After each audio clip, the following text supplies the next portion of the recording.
This is the Toyota BZ4X. I know what you're thinking. BZ4X sounds like a droid in a Star Wars movie, doesn't it? Well, it does have a meaning, believe it or not, because BZ means beyond zero, which is the new range of cars, all electric cars that Toyota are bringing out from now until the future, apparently.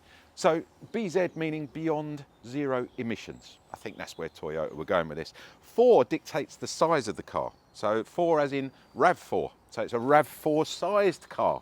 However, the wheelbase on this is pretty much the same size as a Toyota Land Cruiser. So it's slightly bigger underneath than a Toyota RAV4. And then the X stands for the actual group of cars that it comes under. So X meaning crossover. X as in cross, yeah?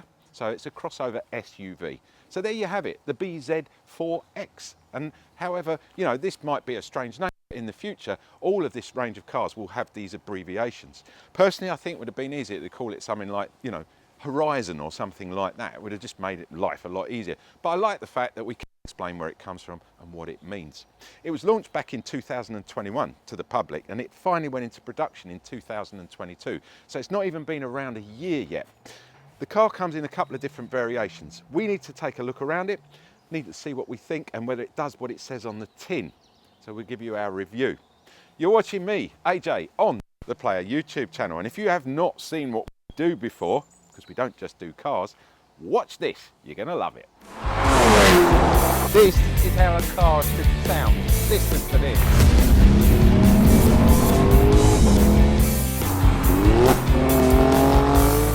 I didn't really push it either. I was just having a bit of fun. Oh, really?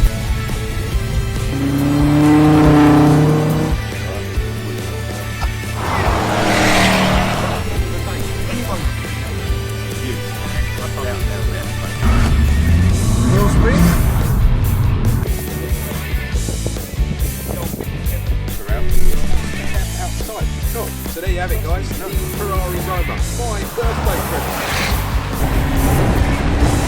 Here we go. We're going to meet the crew and hopefully get it. Nice, a real one. I think it makes a good word. Let's go, Nice to start. Nice to see you. Show us your big chopper, your helicopter. So here we are, the Morgan Roadster, where we're here for the Swiss Watch Show. And guys, guess what? It's another morning here out in sunny France.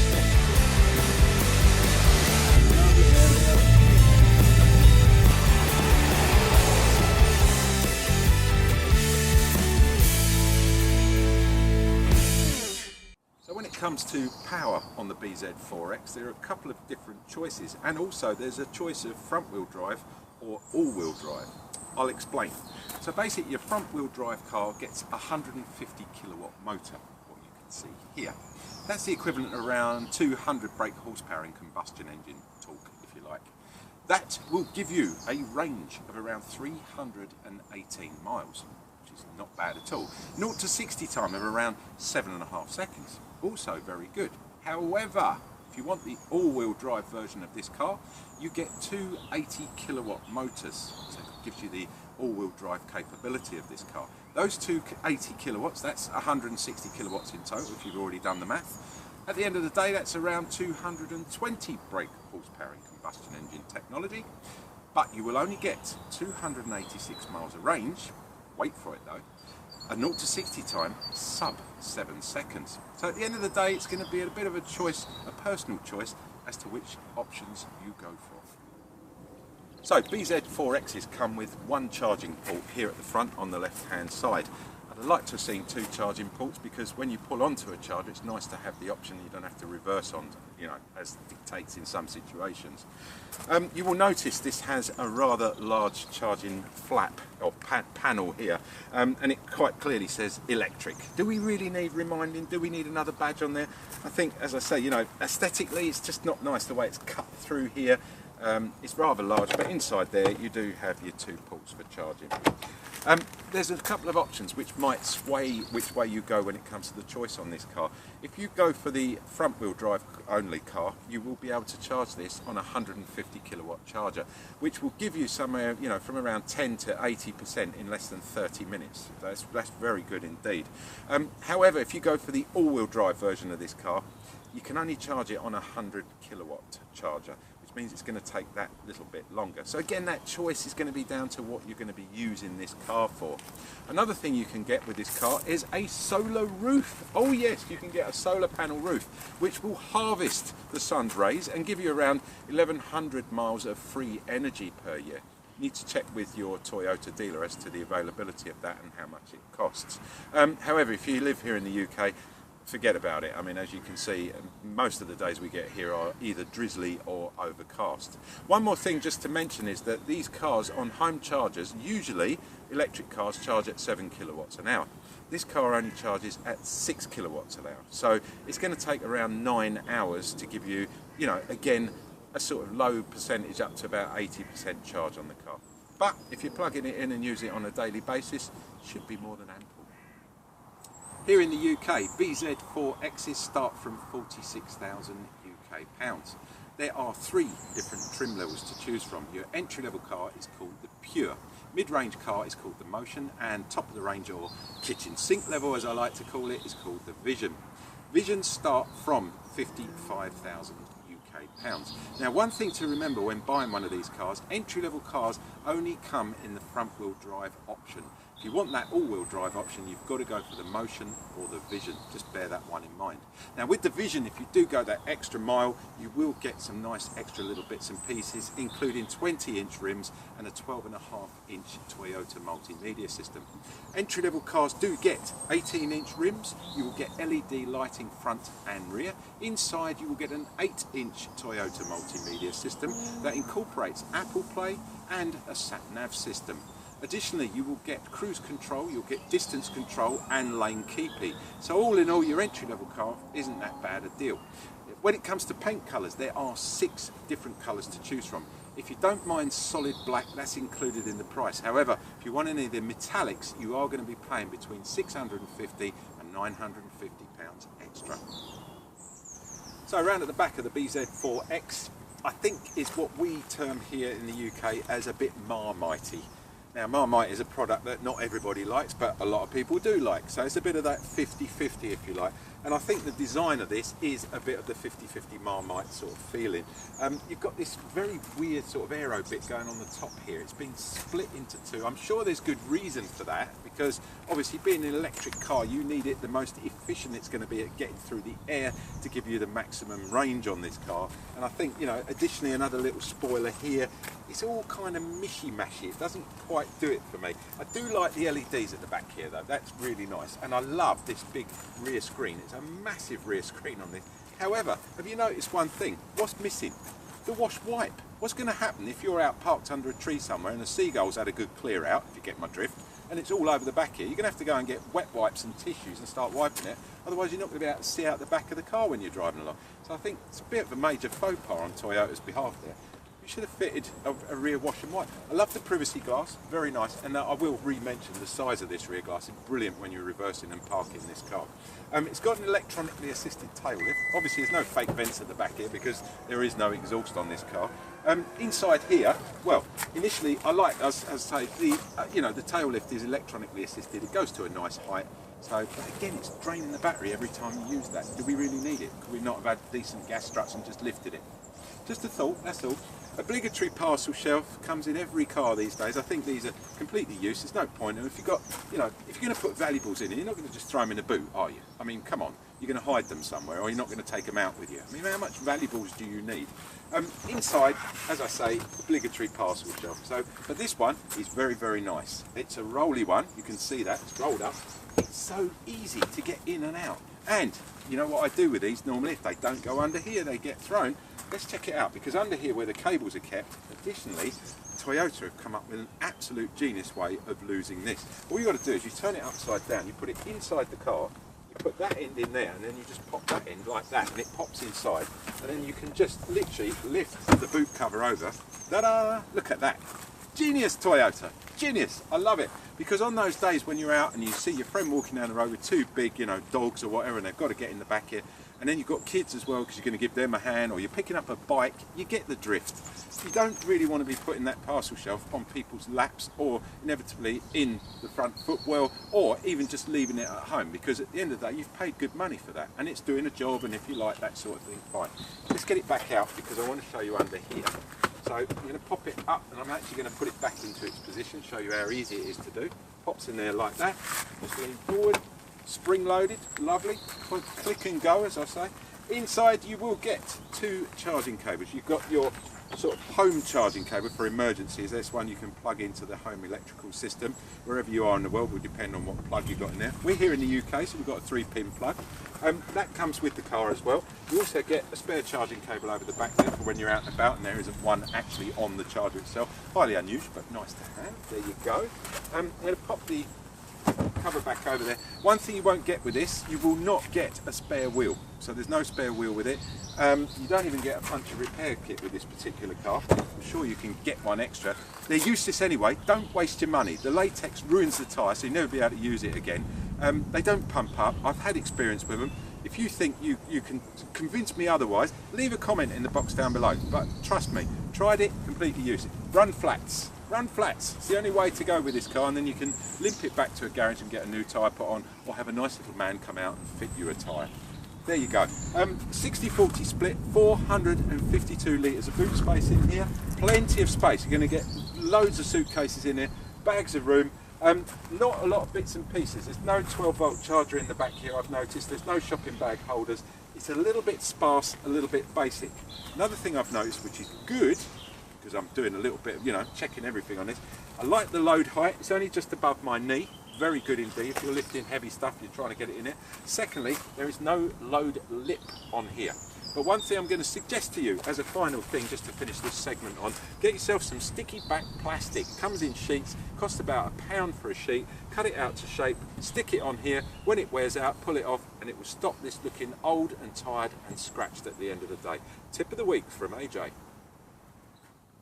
Before I jump in the back and show you what it's like for the passengers, check out the rake on this door. It goes back really nicely. It gives you nice, easy access for child seats, or if you're helping, aged or infirm people, granny and granddad, getting them in and out of this car. It's going to be really, really easy. Great finish on the car, piano black finish in here. Got a lovely big window at the back here. Still got the privacy glass. This window goes all the way down. Love that as well. I hate it when they finish about, an inch or so above. This one goes all the way down, which is great. You can put a bottle down here as well in the door bin. Excellent. Let me jump in, show you how much room you've got in here. The first thing you're going to notice is, look at the leg room in here. It's absolutely phenomenal. Another thing you will notice, there's no transmission tunnel. We'll talk about that in a minute. Obviously there isn't a transmission in this car because it's an electric car at the end of the day. But just generally all around the space in here, the height, the width of the car. Check this out for width. If you've got an extra passenger, a fifth passenger, giving them a lift home from the bar, the restaurant, the pub, whatever it's called, you're going to be all right here. It's a little bit hard on your back, but to give an extra person a lift, I think it's again perfect for that. In the centre here, while we're in the centre, I'll show you, there's a pull down shelf here that you can just put your arm on. There's a double cup holder here, and then a space here to put mobiles or whatever you want to put in there. To be honest, it's a bit of a waste of space, but you do have a double cup holder here. There's no ski hatch. I would have liked to have seen a ski hatch in this car. I think it's a practical car, it's a family car. You are going to have long lengths of wood and bits and pieces that you're picking up from the DIY store, here in the UK anyway, and abroad, it's handy as a ski hatch to put your skis through. Doesn't have it. But at the end of the day, the finish, the quality of the finish, it's got a nice wipe-friendly family surface on here. You can see it's going to be quite easy if ice creams or sweets, sticky bits and pieces are dropped on here. It's going to be a nice, easy, wipe-friendly surface. You've got recessed seat belts in here as well. And another thing I really love about in the back here is the Isofix points. Now, the Isofix points in most cars these days, you get those horrible bits of plastic. They pop out. Sometimes you can't get your finger behind them, or you end up losing them and have to buy another set when you give the car back to the lease company or you sell it. But what Toyota have done is just clearly marked where they are and left a little hole there. And it's aesthetically pleasing, it looks very nice. What's the problem? Why do we need all these bits of plastic? That's what I'm asking myself. You get independent air control in the back here, not heating control, but you can turn it on and off, which is good, but you still need your passenger or your driver to control the actual temperature. You do get 2 USB points for charging, so if you've got a couple of youngsters in the back here and they're charging up their phone or their iPads or whatever they're using in the back here, they're not going to be arguing over that either. So all in all, it's a really nice place to be. It's practical, it's comfortable. What more do you need? So first up, when you get out on the road in the BZ4X, you're going to notice how good the peripheral vision is in this car. You've got a fantastic view out of that rear screen as well. It's so big, it's perfect for reversing. You get a reverse camera on here, you get the beepers with it as well, but also the general glass all the way around here. Got a lovely little quarter light over there, makes again for parking or manoeuvrability with this car really easy, and the long windscreen makes again pulling up, you know, to space or wherever you've got to manoeuvre. It's just brilliant, really nice car to drive. Quite high up, and I've had to do that with my seat to be able to see the digital cluster. Unfortunately, the steering, no matter where you put it, seems to affect the vision of your cluster. It can be quite annoying, but tons of versatility with the steering, no matter how tall you are, how short you are. You've got plenty of scope with your seat here. It's an electronically adjusted seat. You've got the buttons down here on the right hand side. It's all absolutely brilliant, but you do have this is always in the way of wherever you set it. On this particular car, this model, we've got blind spot mirrors, you've got the cruise control comes as standard, you've got the lane keepy, the lane distance, everything like that, so you're fully safe in this car. It's got a cross traffic alert system for when you're parking or you're pulling out of a turning, front and rear on the cross traffic alert, autonomous braking, you know, whenever, so the car will take over from you and brake if it feels there's an impending accident about to happen. Doesn't seem to be that oversensitive, which is good. I found a lot of those systems are quite oversensitive, but this one is particularly good indeed. Let's have a little talk about some of the economy that we're looking at in this car, because comparing it to a petrol car, obviously it is quite difficult because we are driving electric at the end of the day. And the way we work that out is quite simply. So we get a kilowatt per hour reading that's coming up here, and it will tell us how many miles we're getting to the kilowatt per hour. So we're currently getting 3.2 miles to the kilowatt, and that equates in petrol consumption terms, or shall we say combustion engine consumption terms, around about 40 miles per kilowatt, and we're getting at the moment 3.2 miles to that. So if you multiply that by 40, so you're talking about 125 miles to the gallon, if that all makes sense to you. Now 125 to the gallon, if you were getting that in a petrol car, I think you'd be pretty pleased. And if you're getting the performance that we're getting in this car as well, I mean, it's, you know, this car is the all-wheel drive version, so it doesn't get as fast a performance in, you know, it doesn't get as a longer range, but at the end of the day you're getting sub 7-second speed out of this car, which is completely crazy. You've got a good top end speed as well, well over 100 miles an hour. You're not really going to need that in all honesty on any public road, let's put it that way. So unless you live in Germany, of course, then you do get different speed limits, but here in the UK it is more than adequate, I think is where I'm going with it. This car benefits from the bigger screen. It's got it's the top of the range car, so it gets the 12.5-inch TFT touchscreen, Toyota's multimedia system. It's a little bit bland. It's the only way I can describe this. It's got your sat nav on there, it's got the radio on there, that comes as part of your car anyway. But to actually control the car and any of the systems, you have to use your steering wheel with all the buttons here on all the different bits and pieces that come up on the cluster. You can't actually do it on the TFT touchscreen, which is quite unusual. I wasn't expecting that. Normally everything's here on the touchscreen, but Toyota have changed it over and it's all on the cluster. So you will find yourself flicking up and down, going between menus and trying to manipulate everything here on the steering wheel. So the left hand side of the car is more of your multimedia, your entertainment side. It's got your telephone system on there as well. On the right hand side is more of your driver controls. So you've got your distance control, you've got your lane keeper, your cruise control and your speed limiter. Everything's there on the right hand side of the control. And you've got your main mode button down here as well. And it will all flick up here. It is a little bit awkward to use, but once you get used to it, I think you're going to be quite pleasantly surprised that it's nice to have it all on the cluster. I'm so used to having it here on the central TFT screen, it just made a bit of a difference over there. Everything is digitally controlled, or touch controlled, should I say, including there aren't any real knobs on here as such, apart from your main drive knob, which just dictates whether you want reverse drive or a neutral setting there, and that's about it when it comes to knobs. You've got the all-wheel drive setting, which is really nice. That will dictate as to what your road surface is like. It all works really nicely. And don't forget, if you've got one of these cars and you want to save a little bit on your battery, you can just use your heated seats. You don't need to put the aircon on, and that will give you a lot of extended battery on this, because this particular car doesn't come with a heat pump, so it is sucking that battery down as soon as you put the aircon on. Like I say, use the heated seat instead. I find that works very well indeed. And this car, when it comes to that economy, is doing exactly what it says on the tin. I'm getting that, decent mileage out of it. I'm getting a decent kilowatt per hour out of this car, and all in all, I think it's a very, very comfortable drive, and that's ultimately at the end of the day what you're sitting in this car for. I've driven this a number of miles now. I've got used to the steering in the in the vision of the cluster, and it's just lovely just to sit back and let this car do its job. All in all though, a good all-round electric car out on the road.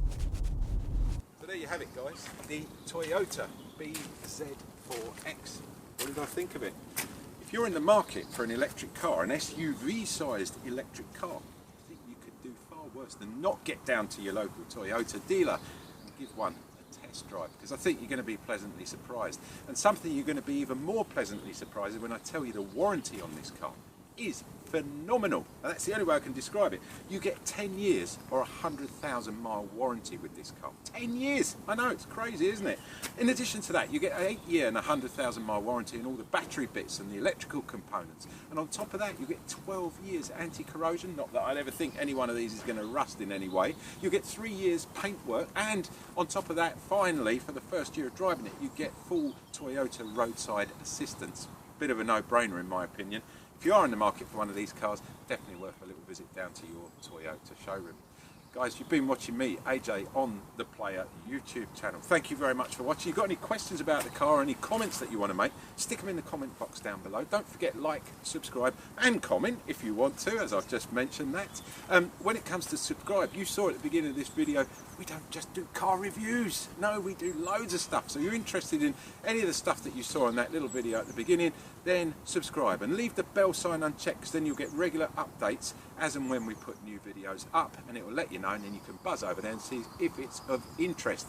One thing to mention, if you wouldn't mind, give us a thumbs up please guys, because at the end of the day we don't get a bonus, don't get any extra pay, but the boss will give us a pat on the back, and it keeps me in a job. If you wouldn't mind, I'd really appreciate it.